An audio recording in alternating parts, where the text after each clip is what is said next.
Cuma jangan basul masail cari-cari masalah yang nggak perlu dimasalahkan. Ini pedang matanya harus ke musuh, bukan ke sesama Ahlussunnah. Kenapa? Kata Imam Ghazali, ilmu kalam, ilmu jidal itu obat, diperlukan saat orang sakit. Kalau orang sehat dikasih jadi racun.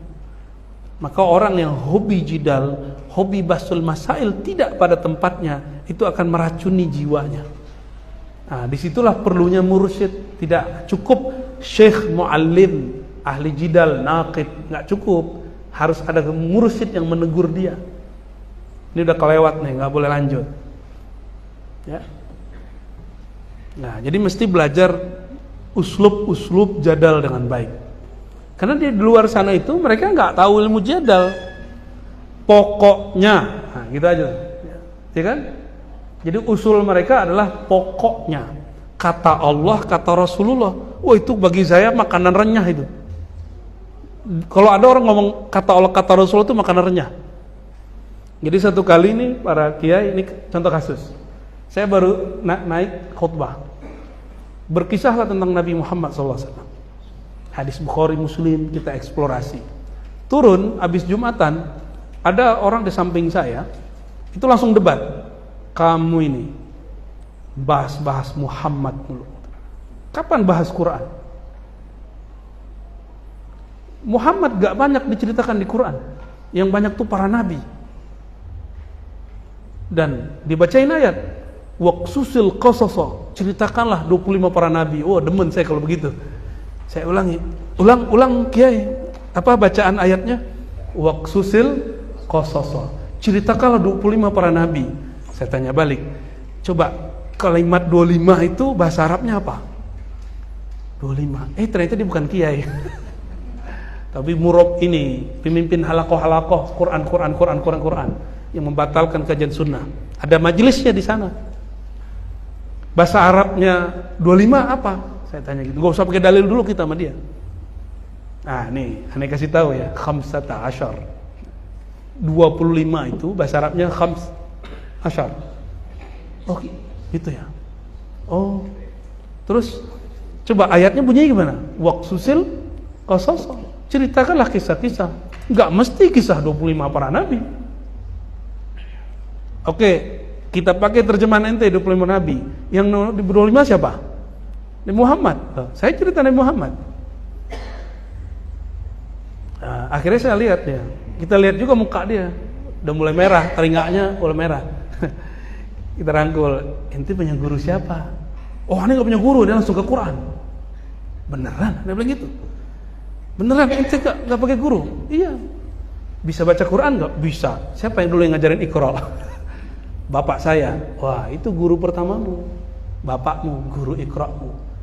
Emang lahir langsung bisa baca Quran? Enggak. Bolak-balik aja. Gak usah pakai ayat dulu. Orang begitu gampang, apalagi baru hijrah 3 bulan lalu, ya kan? Gak usah kemudian ditanya yang aneh-aneh. I'rabnya ini apa? Gak usah, bingung dia. Ya. Apalagi dikasih alfiyah. Kata dia, masa Bukhari Muslim dilawan sama alfiyah? Tuh kan, logika dia hancur kan? Gak nyambung. Kita membaca Fathul Mu'in untuk memahami Quran. Karena kita berpikir orang kayak kita ini gak pantas langsung membaca Quran. Benar gak? Quran itu terlalu suci. Salah baca neraka. Salah faham neraka.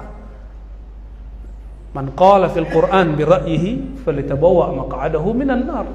Yang membicarakan Quran dengan ra'yunya, hawa nafsunya, neraka. Makanya kajian saya tafsir cuma 1-2, kebanyakan hikam, kitab kata tafsir, kitab sirah. Kenapa? Itu paling aman. Karena kalau salah baca terhadap kitab-kitab itu nggak benar, paling cuma salah aja. Nah, ini yang diambil oleh masyayikh kita. Nah, mereka nggak ada. Jadi yang pertama belajar mantik, tapi mantik terapan. Mantik terapan itu yang perlu. Nah, bahsul masail mesti kemudian menghadirkan persoalan-persoalan baru. Jangan hanya membicarakan kejadian lama yang sekarang nggak relevan. Jadi bahsul masail kita mesti masail asriyah. Jangan masail qadimiyah aja. Yang lalu betul kita sabiqah kita bicarakan sebagai tanda kita memelihara turas. Nah. Dan yang kedua, ini yang disebut mumarasah. Mumarasah, latihan. Nah, harus ketemu. Ini yang bikin berani. Tapi mumarasah ini ada kelemahannya. Kalau sudah terlatih nanti narsis, merasa paling benar, bawaannya emosi terus. Kalau enggak emosi, kayak mau ngeremehin orang aja, kayak dia sepinter sealam semesta. Nah, ini kelemahannya. Ghazali pernah mengalami itu, makanya dia cari mursyid. Nah, tapi orang begini jangan buru-buru cari mursyid, ntar nggak ada yang debat lagi. Kayak saya udah nggak minat debat kayak, kecuali orang datang. Kalau dulu kita datengin, bener saya datengin ke suraunya, ke pesantrennya kita datengin, emang nyari lawan kita dulu. Lalu sekarang udah nggak minat. Dulu ada yang debat itu bukan hanya kelompok tadi, ada orang liberal juga mendebat, saya juga ada. Kita kan ikut Imam Ghazali. Dia mengatakan Ghazali itu penyebab kehancuran umat, kemunduran umat. Saya tanya sama dia, kamu tahu nggak judul kitab Imam Ghazali? Ihya Ulumuddin, artinya apa? Nggak tahu. Udah berhenti debat dah. Jadi nggak usah serius-serius sama orang itu, permaluin aja depan orang. Tapi itulah dosa para pendebat, bikin malu orang. Dan itu ada bikin candu kiai.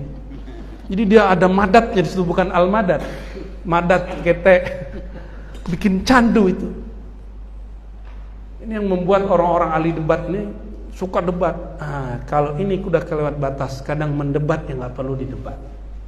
Nah, di sini perlu belajar Al-Munqiz Minad Dolal, karya Imam Ghazali, bahwa ada ilmu namanya ilmu tabi'i, objeknya panca indera, objek-objek alam semesta. Ada yang akli, makulat.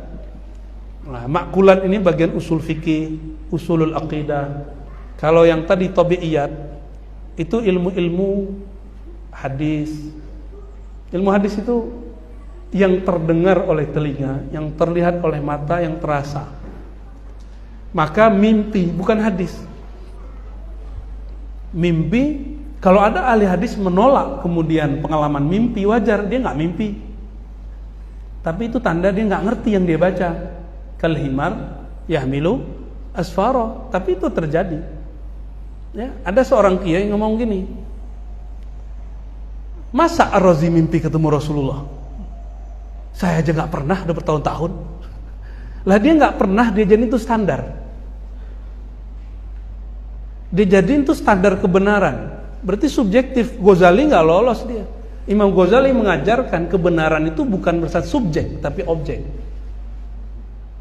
Objeknya. Maka Imam Ghazali di ujungnya mengatakan ada yang disebut tajribah, percobaan ilmu-ilmu akliyah, ilmu-ilmu panca indera tadi, tapi ini jadi ilmu terapan, dokteran, biologi. Yang keempat, man lam yadhuq lam ya'rif, man lam yadhuq lam yadri, man lam yujarrib lam yadri. Yang tidak pernah mengalami, yang tidak pernah merasakan, yang tidak pernah dzuk, dia tidak akan tahu hakikatnya. Ini bagian kolbu dan ruh. Kalau orang akliyat menentang ini wajar, karena dia nggak bidangnya. Tapi dia menentang itu sudah salah kode etik dia. Cukup dia katakan, saya tidak mengerti. Wala taqafu ma laysa laka bihi ilm. Ahli hadis tidak mengalami mimpi, nggak apa-apa. Ahli fikih kurang mimpi karena suka jidal. Cukup katakan hadisnya ada tapi saya belum ngalamin. Kalau ada yang ngalami, alhamdulillah. Cukup dia katakan begitu. Ya. Mungkin nggak pakai ruh ketemu ruh. Jangankan ke kitab kita. Di kitab Ibnu Taimiyah dan murid dia namanya Ibnu Qayyim yang bergelar Syekhul Islam, judul kitabnya Ar-Ruh. Dia menceritakan pertemuan orang hidup sama orang mati. Nggak usah jadi sufi, jadi salafi bisa. Tapi salafi Ibnu Qayyim. Maka kitab Ar-Ruh ini nggak mau dipakai sama mereka. Padahal kitab ini beneran karya Ibnu Qayyim. Karena di situ ada dalil bahwa amal orang hidup sampai ke orang mati, 29 dalil. Ada kisah lebih dari 15 kisah mengenai hubungan orang hidup dan mati. Bisa interaksi. Kenapa? Yang mati kan cuma badan, ruh kan nggak mati. Ya, jasad sih berpulang ke tanah. Maka kalau masuk ke kubur, jangan pasang telinga ini, jangan pasang mata ini, pasanglah telinga yang ada di dalam diri itu, yang dia sudah ada sebelum tubuh ini, baru bisa ngobrol sama yang di dalam. Kalau nggak bisa ngobrol, paling halu. Kira-kira begitu ya. Jadi kalau kita tidak bidangnya, cukup katakan la adri. Qauluka la adri nisful ilm. Kamu mengaku tidak tahu, itu separuh ilmu. Dan yang ketiga, orang-orang baru hijrah ini, dia itu mau instan. Bukan hanya mie yang instan, tapi ngaji juga pengen instan. Maka para kiai ini kan sudah tahu awalnya ilmu, akhirnya ilmu yang dikuasai. Pasti tahu jalan pintas memahami satu bab, benar nggak? Untuk mereka, kita nggak usah bawa muter-muter, kita bawa langsung. Orang awam itu nggak senang. Menurut mazhab A, menurut mazhab B itu pusing dia. Langsung aja. Di dalam Al-Quran Allah berfirman, berdasarkan ayat ini bahwa ini begitu, udah selesai. Ma qalallahu wa rasuluhu. Itu yang mereka mau. Kalam Allah, kalam Rasulullah. Nanti dia kan mikir-mikir sendiri. Iya ya. Lama-lama kita ajarin. Al-Quran itu turun ke siapa? Ke Rasulullah. Rasulullah itu mengajarkan ke siapa? Ke Imam Bukhari. Kan enggak. Antara Bukhari dan Nabi masih ada 3 orang sampai 8 orang. Selevel Bukhari masih berguru. Dan gurunya hampir 2000. Masa kita enggak berguru? Lama-lama dia nanti akan mau berguru. Pelan-pelan aja, ikutin aja mainannya dulu. Kita pakai kaidah Imam Syafi'i. Kalau ketemu orang-orang yang jahilun murakkabun, kita ngalah-ngalah kiai. Nggak usah kemudian bilang, ini udah 30 tahun jadi kiai, nggak usah ngomong gitu, tak sombong. Ini udah hafal alfiyah, lah urusannya apa, dia nggak ngerti alfiyah apa? Kata alf aja dia nggak tahu artinya. Jadi sama mereka kita harus ngalah, habis itu ambil. Dan ketika Sayyidatuna Aisyah bertemu bersama Rasulullah, disalamin sama orang Yahudi, masih ingat? Assalamualaikum, masih ingat hadis Muslim? Jawaban Nabi, waalaikum. Tapi Aisyah nambahin, ngasih ta'liq, alaikal la'nah wassam. Tidak hanya kecelakaan bagimu, tapi juga laknat. Nabi langsung cubit itu Aisyah, cubit-cubit sayang. Apa-apaan kamu Aisyah? Kan aku sudah jawab waalaikum. Tidak wahai Rasulullah, dia sudah menghinamu. Begitu. Para pencinta kan begitu. Jadi dimaklumi kalau ada orang-orang para pencinta ini kadang membalasnya berlebih. Tapi harus ditegur seperti Nabi menegur. Apa kata Nabi? Tidaklah satu kekerasan dia kalah kecuali dengan kelembutan. Maka saya memutuskan setelah itu, karena saya merasa hati saya keras sekali untuk belajar ilmu qalbu, mengikuti manhaj Imam Ghazali. Dulu Ghazali yang kita ejek-ejek itu kemudian nikmati kalam-kalamnya, alhamdulillah. Barangkali itu ya. Jadi kita mesti menyediakan metodologi yang instan. Ya, yang instan. Jadi jangan malu nanti Pak Kiai buka kajian kitab Sahih Bukhari gitu. Sanadnya mah nanti banyak syekh yang mau. Ya. Ntar kalau perlu kita buat daurah Sahih Bukhari. Kan cukup baca berapa hadis aja tukum kan beres. Ya. Tinggal antum baca Fathul Barinya. Sebenarnya gampang.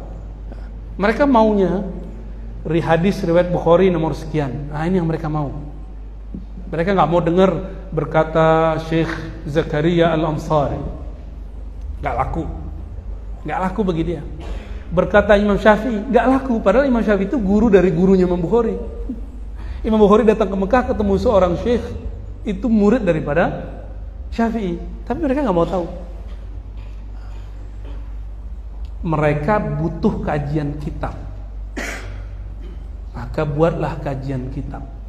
Nah, saya sudah coba trial di mana-mana, ternyata peminat kajian kitab ini banyak, walaupun nggak bisa baca kitab mereka seneng. Apa sebab? Tidak ada tikrar, pengulangan yang nggak penting itu nggak muncul. Ada satu dua yang nggak nyaman, wah ini berat, itu cuma pertama dan kedua, keempat udah biasa, malah keenakan. Malah kalau nggak ketemu dia haus. Jadi para kiai, mohon maaf, jangan terlalu meremehkan orang awam. Orang awam itu punya ruh di dalam dirinya, dia bisa memahami apa yang kita pahami. Bedanya secara empirik dia nggak bisa baca teks, tapi batinnya bisa menangkap yang kita tangkap. Insya Allah, wallahu a'lam bishawab.